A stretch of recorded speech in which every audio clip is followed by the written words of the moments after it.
is Irene Kurka and I welcome you to my podcast, Neue Musik, Leben.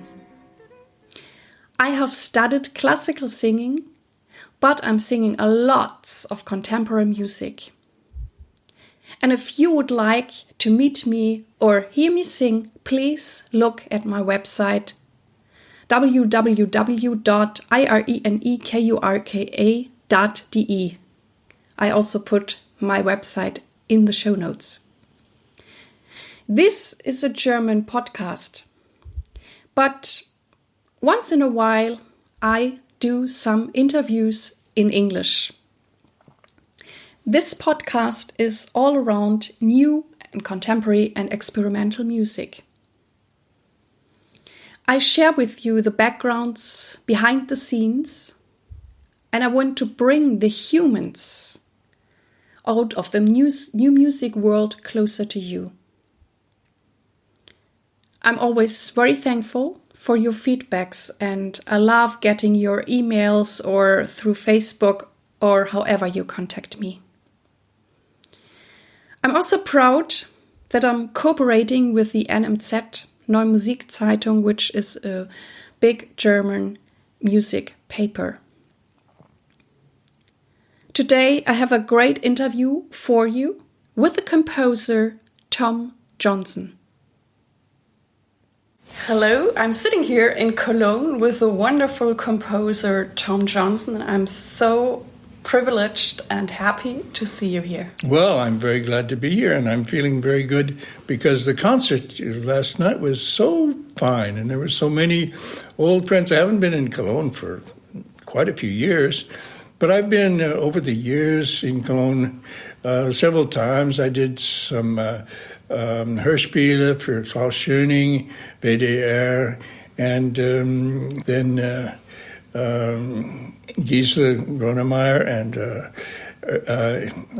Schlegel organized the Oratorio for Deutschlandradio, Bonner for Oratorio, and many other. I was, I guess, for the Hochschule for Musik once or twice, and different things in I know Cologne. You have a very close connection to Cologne. Yeah, and so a lot of people like Peter Berenson, who I had worked with at the radio, I hadn't seen for 20 years, and he showed up at the concert. Yes, it was a wonderful concert. I was there too. So let's get into my questions. Yes. I would like to know, how did you find your way into new and experimental music? Oof. Well, you have to read the new MusikTexte book. Okay, we will talk about that too. Yeah, I got up to page 62 today, which is the interview I did with the Yale Oral Archives in the late 90s. And that covers all the early years. And it's many different phases and things that I'm supposed to repeat to really answer your question, but that's already 62 pages, and we don't have time. I think do you know people should read the book if they want to know all that. I know they will read the book, but like your first approach or anything that was very early and unique? I often say that my logical music begins with counting music, and of course, and in different languages. Oh yeah, I didn't do it last night. I was thinking if they asked me that I was going to give the example 1, 1, 1, 2, 1, 3, 1, 4, 1, 5, 1, 6, 1, 7. 1, 2, 1, 1, 2, 2, 1, 2, 3, 1, 2, 4, 1, 2, 5, 1, 2, 6, 1, 2, 7. 1, 2, 3, 1, 1, 2, 3, 2, 1, 2, 3, 1, 2, 3, 1, 2, 3, 4, 1, 2, 3, 4, 1, 2, 3, 6, 1, 2, 3, 7. 1, 2, 3, 4, 1, 1, 2, 3, 4, 2, 1, 2, 3, 4, 3, 1,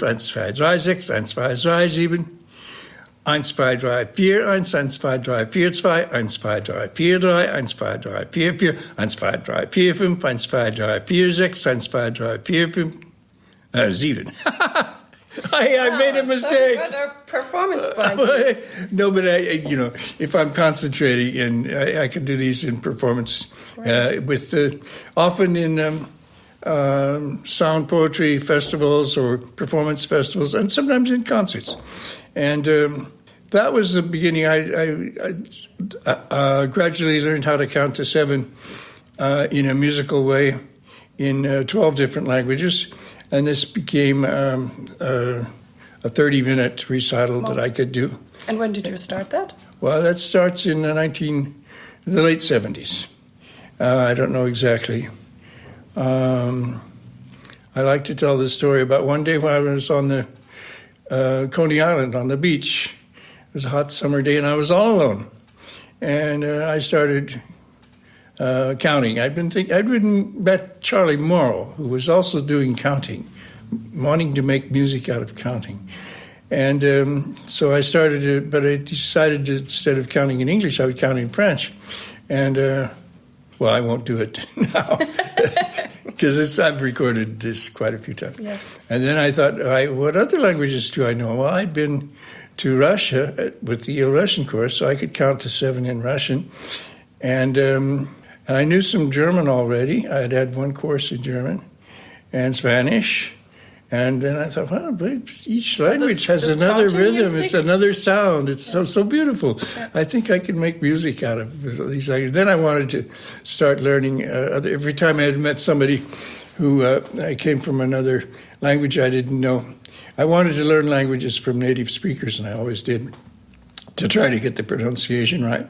And so I finally had had 12 languages that I had pieces that I liked, and this was sort of the beginning, I think.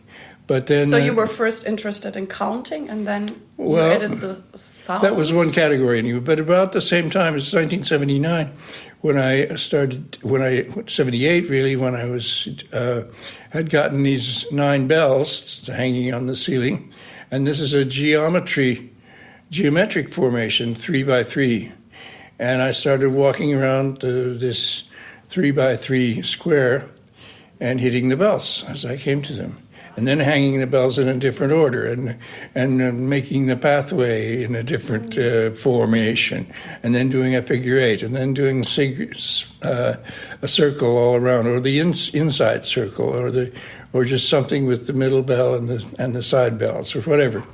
So that was geometric logic, and then about the same time I was writing symmetries, which was geometric logic with notes on paper written within a musical typewriter, where you didn't have the staves, you just had notes. So you could make the notes in any diagonal formation, as long and as high and as low as you wanted, and all this. So that became symmetries. And so there were several different kinds of logical formations that were starting around this time. Were you also good in mathematics? No. Well, I mean, I guess I wasn't so bad, but they told me when I was a teenager, but you're a musician, you don't need to study mathematics. That's just for the engineers. Wow. And very bad advice. That's a bad advice. I made the discovery that there are musicians who are really bad at math, and there are musicians who are really amazing at math. I suppose, yeah. Music is somewhat math. You know that better than me. But it's, not necessarily. A lot of musicians are bad at math. And I can't say I'm good at math. But I just didn't do it when I was young enough to really learn mathematics. At the age of 40 or so, I said, gee, it's too bad that I didn't study math. So I took a course finally in differential calculus, and I was in this course in a very low-level night course in university in upstate New York, and I studied and I studied. I finally passed the exam, but all these 19, 20-year-old students who were in the course didn't study at all, and they were getting A's with no problem. It's just the youth of the mind that absorbs these things much more quickly. So I decided, well, after that experience, if I can't even do differential calculus, it's going to be very late to start. But that's very difficult. Algebraic geometry and everything else. What represents good new music for you? Well, I think the important thing is that the composer has found his own music, some kind of, not necessarily original in some dramatic sense, but just something that's honest. It wasn't the music of somebody else, and it's not being a copy of something. and not certainly not the copy of the teacher or somebody has gotten into their own music. That's what's important for me anyway. And what are the qualities you most appreciate in performers you work with? In the performers? Yes. Well, basically, and this may seem obvious, but it's not so obvious, and it's rather rare. Get the notes right. Really a perfection of the, not change the tempo. Get in time and in tune. That's a way to simplify. Okay. A good musician is somebody who plays in time, in tune. And that's, but they get the right notes and the right tempo is very important for my music. And any sort of objective mathematical music, it has to be right. And you can identify a wrong note immediately. Of course, when music becomes very subjective and it's all expressionistic and so complex, there's so many levels of logic and illogic at the same time. You can't tell whether these notes are right or wrong, and then this precision isn't so important. But with my music, you got to get it right. And how do your friends, family, colleagues, and audience react to your sort of music? And how do you deal with their reactions? Well, most of my friends these days are colleagues and people who know me and who like my music, or we wouldn't be friends. Of course, my family comes from other places, and they don't understand very much. And we don't even talk about music.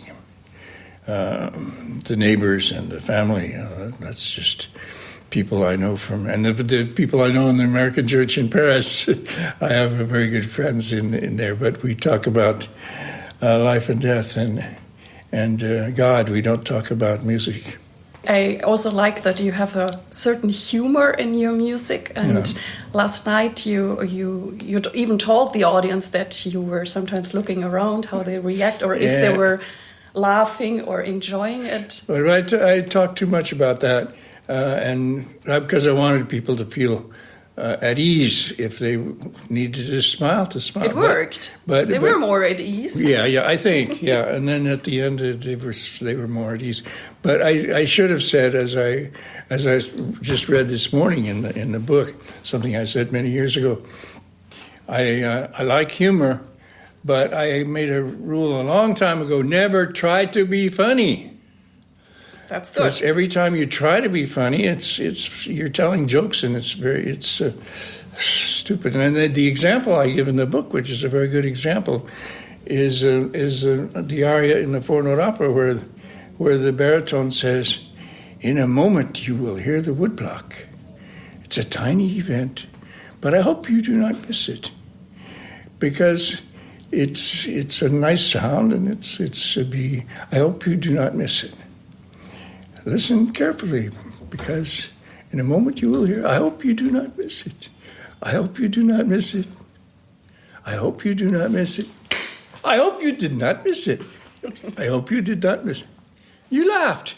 Why does everybody laugh when finally the woodblock came? But this is just telling a situation, an absurd situation. It's not trying to be funny. It's just telling a little story. I know, it's. I mean, you said it yourself. It's an art then to be actually funny. Yeah. But that's the kind of humor that I try to do. You're very good at. I mean, that I try not to do. And because I said you can't try to be funny. Yes. But I like it so much because I think, especially in the contemporary music, we are so serious, and I always like it if there's something else. But it's not the humor that's humorous, it's the logic that's humorous. Mm-hmm. And then the good example of that in the concert last night is the place where the clarinet plays the descending scales, longer and longer and longer. And the other two instruments play only the first note. And then he finally gets down to the bottom of the scale. And then the other two instruments only play the last note. And then he goes until finally he's only playing the last note with them. And then he starts going back up, and they're still playing the bottom note, and he goes up. And then they go back to playing the top note again. That's an absurd way to play a melody. Why should the highest note and the lowest note be so much more important than all the other notes? Well, but why not? They are important, right? That's where things begin and end. So there's a logic about that. Certainly. But it becomes funny when you actually hear people doing this in an exaggerated way. Yes. Do you think there are prejudice against new music? And are there things you would like to see change? Or is there anything you even can add to it yourself? Well, the biggest, one of the biggest prejudices I find is for mathematicians who do calculations and understand logical sequences very well. But whenever I question them about my music, they say, I listen to music to not think.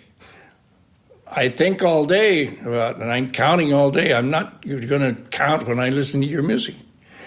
For me, this is an anti-intellectual point of view from a highly intellectual person, which is a little difficult to understand.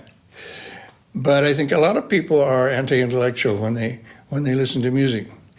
They don't even want to count, let alone think about is the key going to change? Is this the same note that where the phrase started 2 seconds ago, or has it moved? Is the music moving? Is it staying the same? Those are not very complicated questions.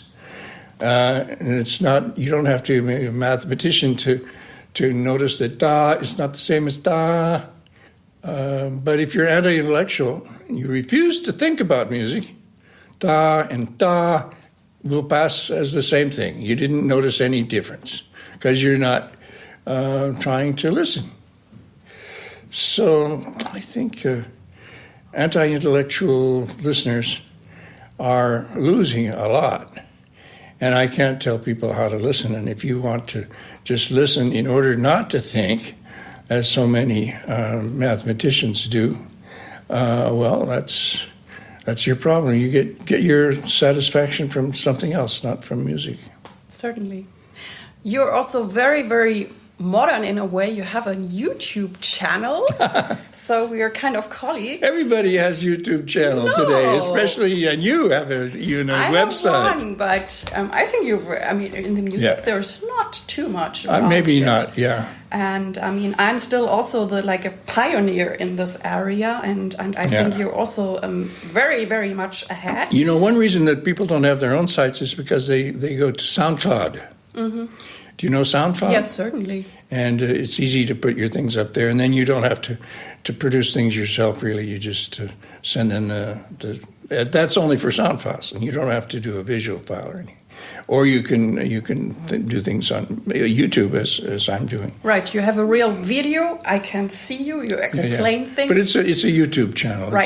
It's not my own YouTube channel, and it's not my own site. And you also have the music played in there. It's called Illustrated Rhythm. How did you get to Illustrated do that? Music? Illustrated Music. Okay. There's 20 different videos now, all which you can find if you go to YouTube and ask for Tom Johnson Illustrated Music.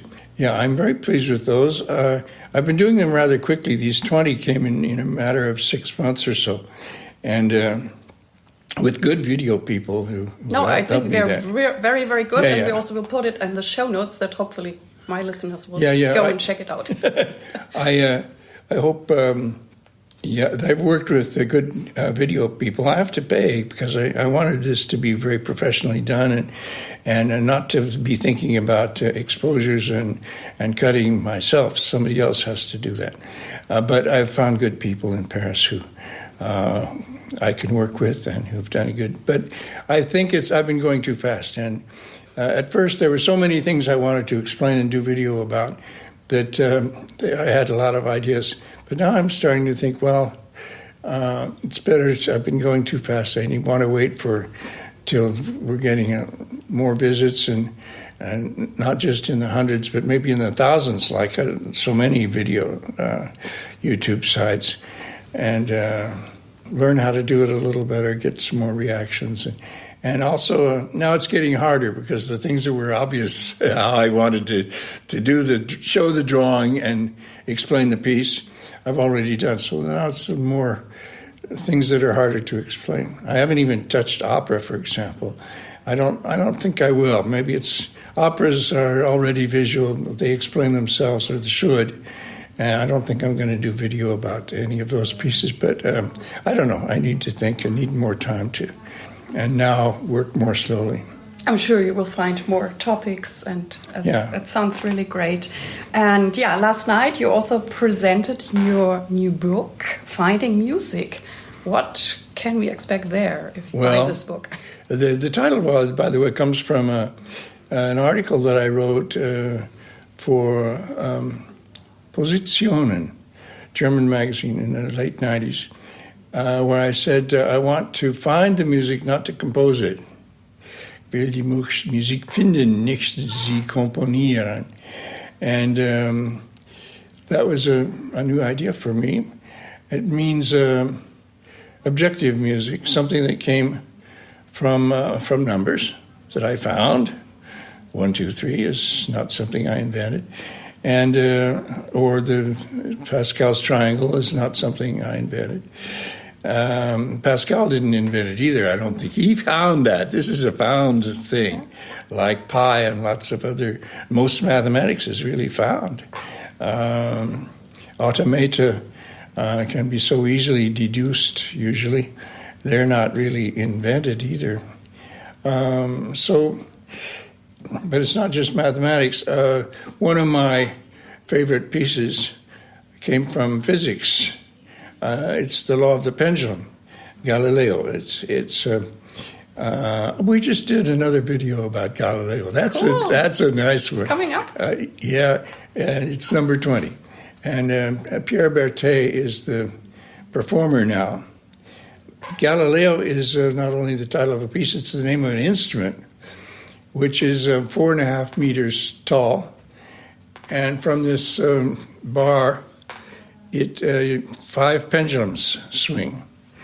The longest one is 2.5 meters, and the shortest one is about less than 1 meter, I think.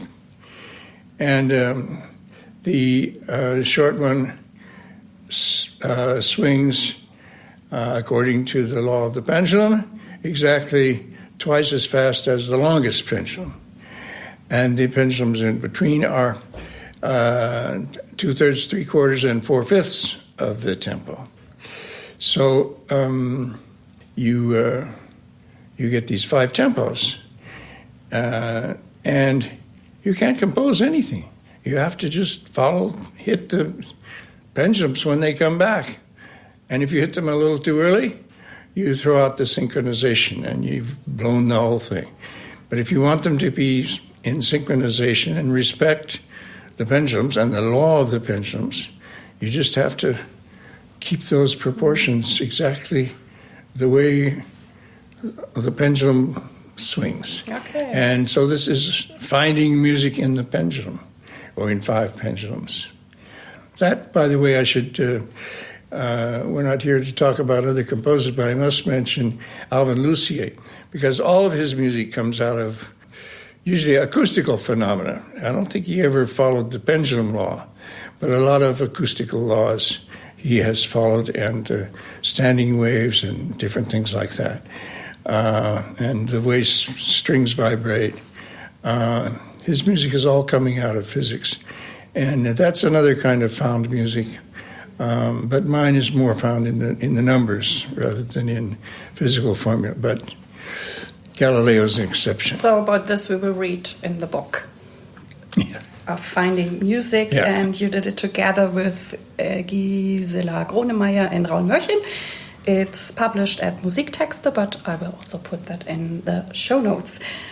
Last night you also did a piece, and I heard some of those pieces before, and I always love them, where you also speak. You were also speaking, and also 2 of the musicians on stage.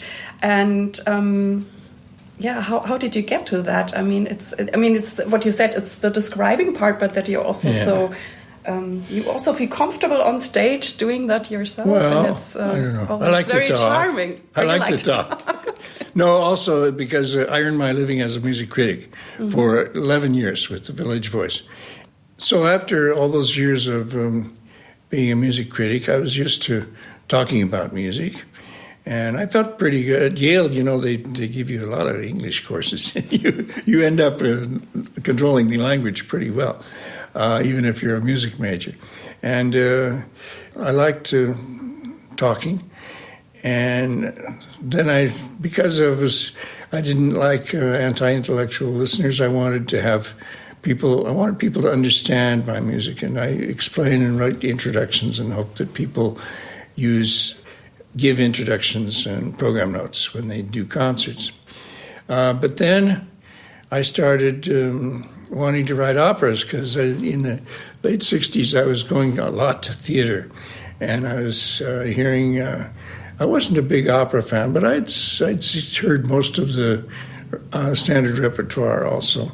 But I didn't really like that too much. But as I started in the late 60s with the experimental theater scene, and I was seeing Beckett for the first time, and a lot of people were doing Gertrude Stein, the plays and operas of Gertrude Stein, which had seldom been performed, but all the theater directors in New York wanted to do their versions of Gertrude Stein, because of course you can do whatever you want with these texts. So I was starting to, and a lot of people were writing new texts, and Sam Shepard was a new voice in theater at that time, and there was Richard Schechner was starting the Performance Garage, where there were new theater ideas, and La Mama was just starting, and La Mama had lots of new pieces. So all of this energy interested me a lot, and I could see a lot of new principles happening in theater that I had never seen before. So I started thinking, but nobody's doing opera. I should do an opera. But I want to write my own text, because I don't want to try to set Gertrude Stein. That didn't make sense. Anyway, Virgil Thompson had already done that as well as I could, because he was from the period and he knew Gertrude Stein. So I had to do it in a different way. And so that was when I started writing sketches, which led to the four-note opera, which was my first opera. And so that was, I quoted a little while ago one of the arias from there. And that was a kind of humor and a kind of Tom Johnson opera, which got me started. Wonderful. I also would like to know, do you have a certain time management or rituals during the day, or could you advise something? Well, I decided very young that I wouldn't take jobs accompanying modern dance classes, which was my main source of income in the late 60s, early 70s, before noon, preferably before 2 in the afternoon, because my best concentration time was the morning. And I thought, well, I'm going to just devote my mornings to composing. Even if I don't have any ideas, at least I'll work with my tape recorder or improvise at the piano or try to sketch something and think about my own music. And that was a discipline which was important and which I still follow today pretty much. Although I'm a little more flexible about that today. Sometimes I don't feel the need to write a new piece every day. Certainly. I can feel you. I'm also morning time is my best concentration time. Yeah, I think that many people but I know people who only work at 2 in the morning. I know. Yeah. Everybody's different. What are you thankful for today? Gee, that sounds like a religious question. And as a believer, I have to be thankful for my existence and the love of God and all of these things. But on a more personal, banal level, I'm really thankful that so many people appreciate my music today. It's that concert last night was so symbolic of the people that had disappeared from my life. I thought they disappeared, and then they're there. They still like my music, and they still want to come back to Cologne and see Tom Johnson, hear the new piece. And that's very satisfying. And I'll never be as famous as some of my contemporary composers, but I've done a lot better than most of the others. And so I can't complain. And one thing that I'm also very grateful, and this is unusual in music, I have been able to earn my living as a composer since the age of about 45. After the New York years, and I came to Europe, and Nine Bells was starting to circulate, and I started to know people in the German radio and the French radio, and I was doing Hörspiels and stuff. I found that I had more work in Europe than in the United States. And since I was had no children and no car, I didn't need a lot of money to live, and I was able to just give up criticism and accompanying modern dance and things like that, and just live with my own music. And that was very important to a relatively young age to be able to. I never teach. I never taught. It wasn't exactly on purpose, but I only once or twice had reasonable offers for college jobs, but these always came at moments when I didn't want to be tied down because I had a tour in Europe that I was going to do, or I had some invitations to California or something, and I didn't want to be tied down to being at the theory course every Monday morning. And so I always said no. And I suppose if I'd had been offered for a really big job in a big university, I probably would have, like Morton Feldman, I would have decided to grab the money while it was there. But I never did. And it's better because I've never depended on teaching and other things too. And even if I didn't make very much money in those early years, or even now, as a composer, but it's enough to live on, and I still don't have children or a car, and my wife earns her own living, and I don't need more money than that. Yeah, it sounds wonderful, and yeah, last night was really very, very lovely. Who or what has played the greatest role in shaping you, and what inspires you? Oh, well, my two mentors, I always say, were Morton Feldman and John Cage. And those are my idols. Feldman taught me so many things. He was really my teacher. And the only teacher I think I ever had for composition where I believed everything he said. I took everything very seriously, very literally, what he said.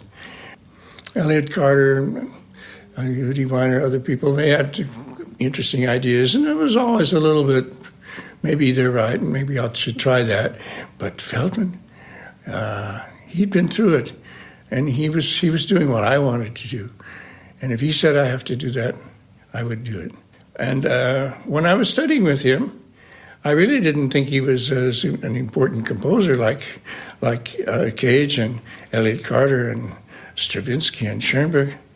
But as I tell in the end of that interview, some years later, after a transforming experience of hearing Coptic light, this is 10 years after I'd studied with him, and the flute and orchestra, and then the long pieces. And I said, wow, Feldman, he was better than any of those others. What a chance I had to know this man. Certainly. That was great. Of course, when I was studying with him, it was 67 to 69. He hadn't written his best music yet. He was getting there. He'd written a lot of good music, but he hadn't written Coptic Light. He hadn't written Flute and Orchestra. He hadn't written for Philip Guston. So that's wonderful to realize that finally he was better than all the others for me. But Cage was more important as a human model, because Cage, he knew what he wanted very young, And he had his master too. He never minces words about the importance of Schoenberg in his life, and the discipline of his music is the same as the discipline of Schoenberg. But then how he had the courage to try the things that nobody else wanted to try. Prepare piano, what a crazy idea.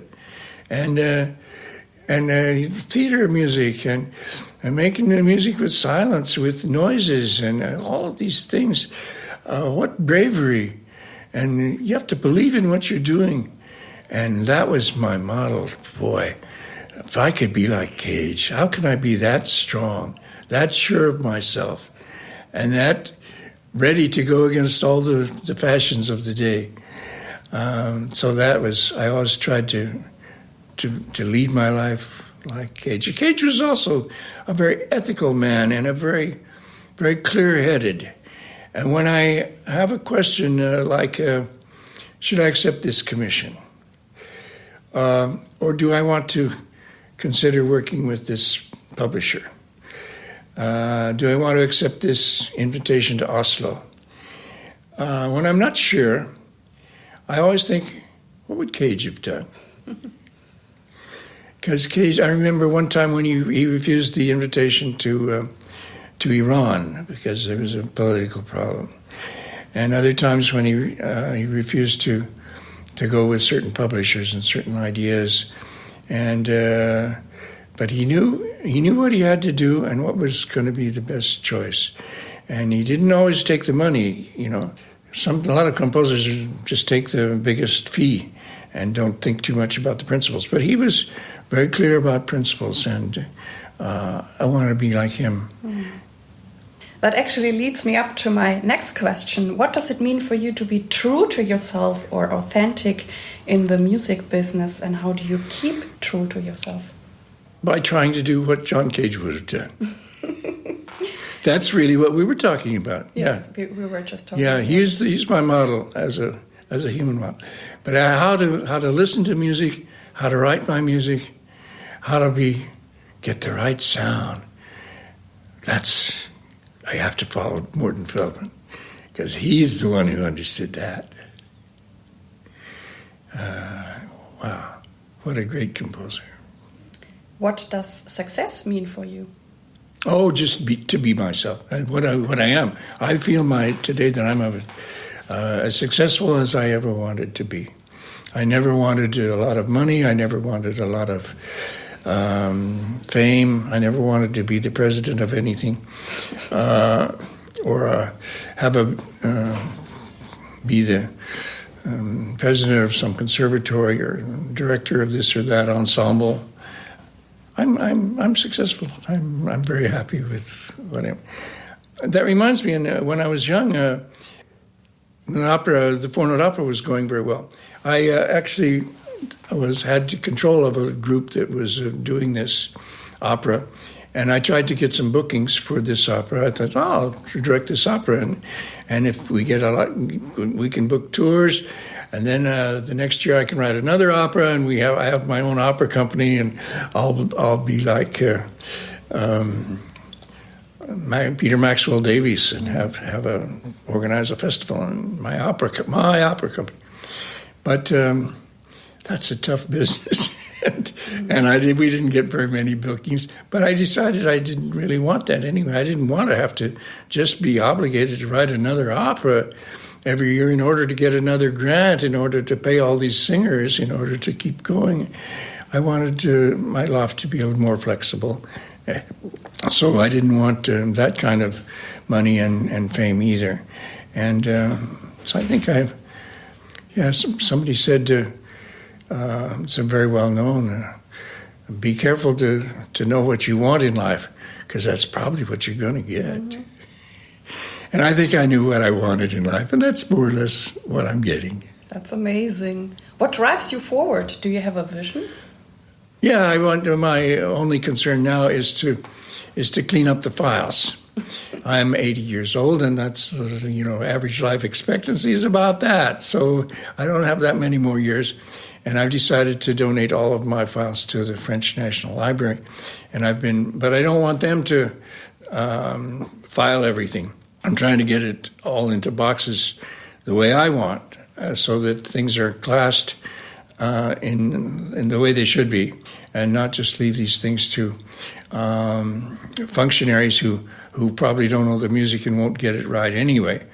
And so I'm trying to put together the sketches that go with the particular pieces that they belong with, and the pieces that are related to one another go with the sketches related to tile work, or with self-similar melodies, or with self-replicating melodies, and try to classify these things. And then, now that I've got their files pretty well organized, the things that are on paper, and more or less all of the mediocre pieces and the student pieces have been completely destroyed. Really? Yeah. Oy. The ones, I say in somewhere that you shouldn't leave all of this evaluation to the musicologists. The composers and writers should take a little responsibility themselves for throwing out the real bad pieces. But now there's a lot of things unexplained, so that's one reason why I started the illustrated music videos. So I want to try to do videos and drawings. A lot of times in the 80s and 90s, I wasn't doing drawings at all. And a lot of times a drawing that shows the form of a piece in a symbolic, numerical way adds a lot to the understanding of the piece. And it's nice to, sometimes I do that with the illustrated music video, and it explains things a lot better.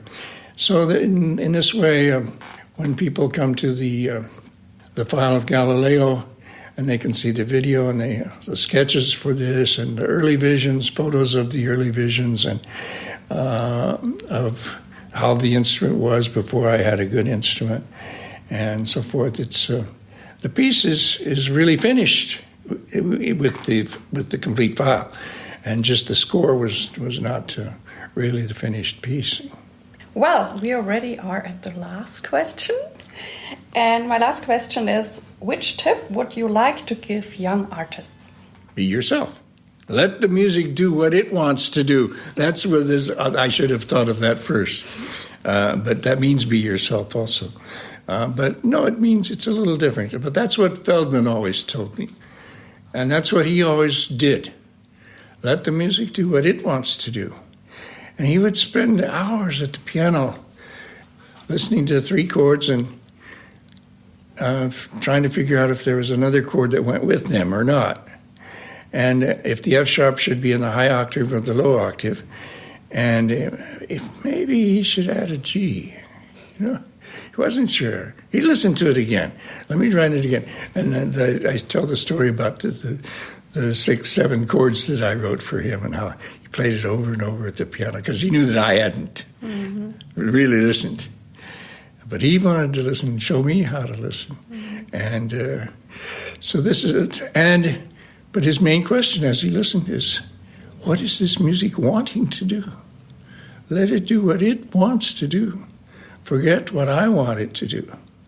Forget all of my own ambitions for this piece, my own, and what the performers are going to want and what the audience is going to want. What does the music want? I think that's a very good question for any composer who wants to be himself or herself and just do something honest, something different from everybody else. Yeah. End of sermon. Yeah. Well, Tom, thank you so much for taking your time and being here with me, and I wish you all the luck with whatever you will still do, and Great. Enjoy your time in Cologne. Yeah. I hope that this interview was inspiring for you. And if you want, you can write me your ideas or suggestions through Facebook or through email. I'm looking forward to hear from you.